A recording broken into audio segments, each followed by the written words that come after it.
Good morning everyone. Welcome to one study point. I hope आप स्वस्थ होंगे, मस्त होंगे। मैं ऋचा शर्मा आपको बताने जा रही हूँ करंट अफेयर से रिलेटेड कुछ क्वेश्चन जो आपके लिए मोस्ट इम्पोर्टेंट होंगे और आपके एग्जाम में आएंगे। आइए चलो अपने सेशन को स्टार्ट करते हैं। तो आपका फर्स्ट क्वेश्चन होगा, साहित्य अकादमी अनुवाद पुरस्कार 2024 हाल ही में किसे दिया गया? तो आपके सामने फोर्थ ऑप्शन है, तो आपका राइट आंसर होगा मदन सोनी को। आइए चलते हैं आगे की साइड। इनके बारे में कुछ जानकारी देंगे हम आपको, आप नोट करते रहिएगा। 2024 के लिए साहित्य अकादमी अनुवाद पुरस्कार के लिए हिंदी में मदन सोनी और अंग्रेजी में अनीसुर रहमान को सम्मानित किया गया। हिंदी में किसे सम्मानित किया गया? मदन सोनी को, और अंग्रेजी में अनीसुर रहमान को। हिंदी में मदन सोनी को यशोधरा डालमिया की अंग्रेजी पुस्तक, यशोधरा डालमिया की अंग्रेजी पुस्तक को मदन सोनी ने हिंदी में ट्रांसलेट किया है। और इनकी पुस्तक थी सैयद हैदर राजा, एक अप्रतिम कलाकार की यात्रा के लिए इन्हें पुरस्कार मिला। अंग्रेजी में अनीसुर रहमान को और पंजाबी में चंदन नेगी को, ये आप नोट कर लीजिएगा। और बांग्ला में वासुदेव दास को। ओके, चलते हैं आगे की साइड।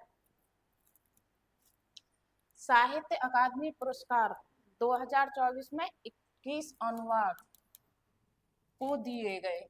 यह पुरस्कार 24 भाषाओं में दिया जाता है। कितनी भाषाओं में दिया जाता है? आपकी 24 भाषाओं में। इस वर्ष उर्दू भाषा में पुरस्कार नहीं दिया गया है। नेपाली और संस्कृत भाषा में अनुवाद पुरस्कार बाद में दिया जाएगा। और 21 भाषा में यह पुरस्कार देने की घोषणा की गई है। साहित्य अकादमी पुरस्कार के क्षेत्र में 1889 से दिया जा रहा है। और साहित्य अकादमी की स्थापना कब हुई थी? 12 मार्च 1954 को। और 1955 में पहली बार दिया गया।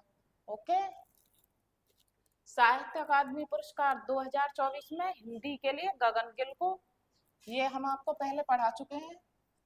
हिंदी के लिए गगन गिल को और अंग्रेजी के लिए ईस्ट्रिन किरे को।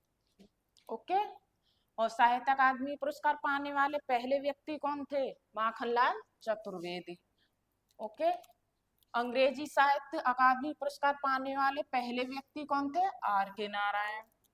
8वीं अनुसूची में शामिल सभी 22 भाषा अंग्रेजी और राजस्थानी में दिया जाता है। साहित्य अकादमी पुरस्कार 2024 दिसंबर में 21 भाषाओं में दिया गया, जिसमें बंगाली, डोगरी और उर्दू भाषा में बाद में पुरस्कार दिया जाएगा। चलते हैं नेक्स्ट क्वेश्चन की साइड। तो आपका सेकंड क्वेश्चन होगा, उत्तर प्रदेश सरकार ने किस शहर में डॉल्फिन सफारी बनाने की घोषणा की है? तो आपके सामने 4 ऑप्शन दे रखे हैं। आपका राइट आंसर होगा वाराणसी। इसके बारे में कुछ पॉइंट्स की जानकारी देंगे हम आपको। उत्तर प्रदेश सरकार ने वाराणसी में डॉल्फिन सफारी बनाने की घोषणा की है। यह सफारी वाराणसी जनपद के केथी से ढकवा गांव के बीच प्रस्तावित है। और वाराणसी जनपद में गंगा नदी में डॉल्फिन के संरक्षण के लिए यूपी सरकार ने डॉल्फिन मित्र की नियुक्ति रखी। भारत सरकार ने 2010 में गंगा डॉल्फिन संरक्षण कार्यक्रम शुरू किया। कब शुरू किया? 2010 में। भारत सरकार का पहला डॉल्फिन अनुसंधान केंद्र कहाँ है? पटना विश्वविद्यालय परिसर में। और गंगा डॉल्फिन को उत्तर प्रदेश का जलीय जीव कब घोषित किया गया था? 2009 में। और यूपी में कितनी डॉल्फिन है? 2397। चलते हैं आगे की साइड। भारत में पहली बार डॉल्फिन दिवस कब मनाया गया? 5 अक्टूबर को। डॉल्फिन के वैज्ञानिक का नाम क्या था? सीटेशिया। डॉल्फिन मैन ऑफ इंडिया के नाम से कौन मशहूर है? आर के सिन्हा। ओके, डॉल्फिन का दूसरा नाम क्या बोला जाता है इसको? सूस। भारत के राष्ट्रीय मछली कौन सी है? भारत की राष्ट्रीय मछली है आपके डॉल्फिन। डॉल्फिन को उत्तर प्रदेश का राजकीय जलीय जीव कहा जाता है। आपका ये क्वेश्चन यही कंप्लीट होता है। चलते हैं नेक्स्ट क्वेश्चन की साइड। हाल ही में किस प्रधानमंत्री मोदी, ये यहाँ किसे है, हाल ही में किसे प्रधानमंत्री मोदी की आर्थिक सलाहकार परिषद का पूर्णकालिक सदस्य नियुक्त किया गया है? तो आपके सामने आपको 4 ऑप्शन दिए गए हैं। आपका राइट आंसर होगा संजय कुमार मिश्रा को। इनके बारे में हम आपको कुछ पॉइंट्स बताएंगे।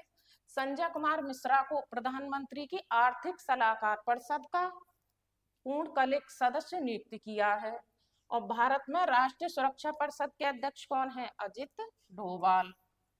और राष्ट्रीय सुरक्षा परिषद का मुख्यालय कहाँ है? न्यूयॉर्क में। और सुरक्षा परिषद का वर्तमान अध्यक्ष कौन है? श्री माइकल मौसी एडमो।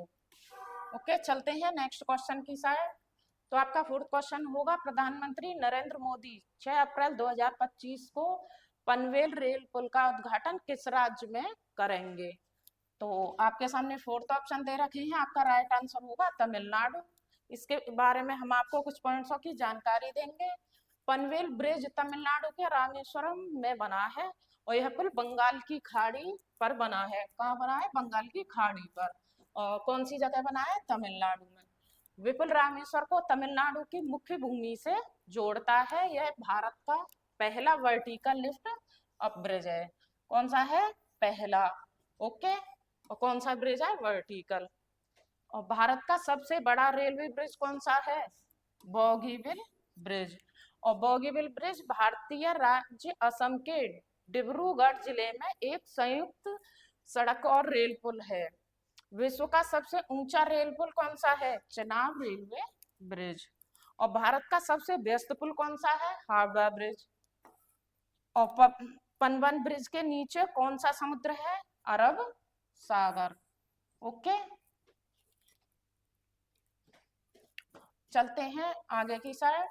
तो आपका 5th क्वेश्चन होगा, हाल ही में महिला न्यायाधीशों का अंतर्राष्ट्रीय दिवस कब मनाया गया? तो आपके सामने 4th ऑप्शन है। आपका राइट आंसर होगा 10 मार्च। और इसके बारे में हम आपको कुछ जानकारी देंगे। 10 मार्च 2025 को संपूर्ण विश्व में महिला न्यायाधीशों का अंतर्राष्ट्रीय दिवस मनाया गया। इसका उद्देश्य क्या था? न्यायपालिका के सभी स्तरों पर महिलाओं की पूर्ण और समान भागीदारी को बढ़ावा देना। भारत की पहली महिला न्यायाधीश कौन थी? अन्ना चांडी। कब थी? 1937 में। सर्वोच्च न्यायालय की पहली महिला न्यायाधीश कौन थी? ये सर्वोच्च न्यायालय की है और ये भारत की पहली महिला न्यायाधीश है। ओके, आप ये देख लीजिएगा। पहली महिला न्यायाधीश कौन थी? फातिमा बीवी। और कब थी ये? 1989 में। दिल्ली उच्च न्यायालय की पहली महिला मुख्य न्यायाधीश कौन थी? लीला सेठ। ओके, जो 1991 में थी।